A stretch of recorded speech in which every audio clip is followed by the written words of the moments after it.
ভাবি চল, কৃষ্ণা মাসির বাড়িতে পুজো আছে, বারবার করে বলে গেছে, না গেলে মন খারাপ করবে। মা তুমি চলে যাও, মা আমি যেতে পারবো না।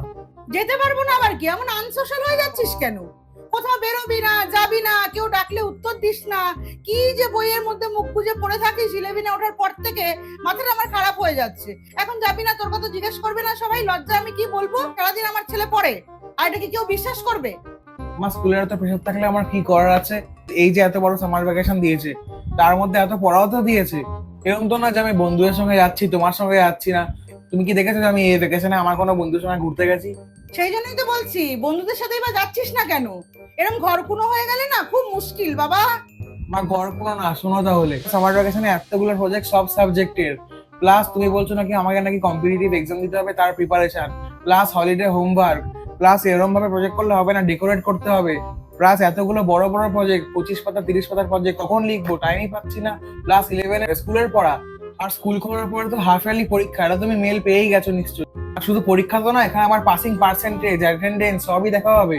আচ্ছা কিভাবে সামলাবো আমি, বলো মা? বাবা, সব স্কুলেই চাপ আছে রে।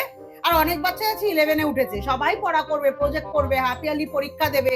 যারা নতুন ইলেভেনে উঠেছে তাদের সবার কাছে ইলেভেন পড়াটা নতুন। সবাই যেন ঘরে মুখ গুজে বসে আছে।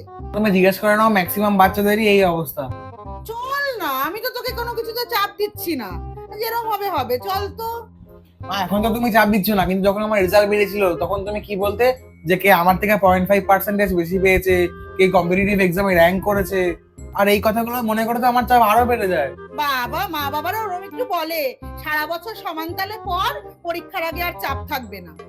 মা ক্লাস 11-এ সারা বছর আমরা যে টাইমটা পাচ্ছি তার থেকে সিলেবাস অনেক বেশি। এটা 1-2 এর পড়া না মা, সিলেবাস কমপ্লিট করে 3 বার রিভিশনের টাইম থেকে যাবে। সরি সরি, 3 বার তো দূরের কথা, আমার তো মনে হয় না যে আমরা একবারও রিভিশনের টাইম পাবো। কেন কি, সিলেবাস কমপ্লিট করতে তো টাইম লেগে যাচ্ছে না, এটা তো পুরোপুরি নতুন, আমার তো পুরোপুরি শিখতে হচ্ছে। বাবা কান্দিস না, তুই যাবি না তাই তো পুজোতে?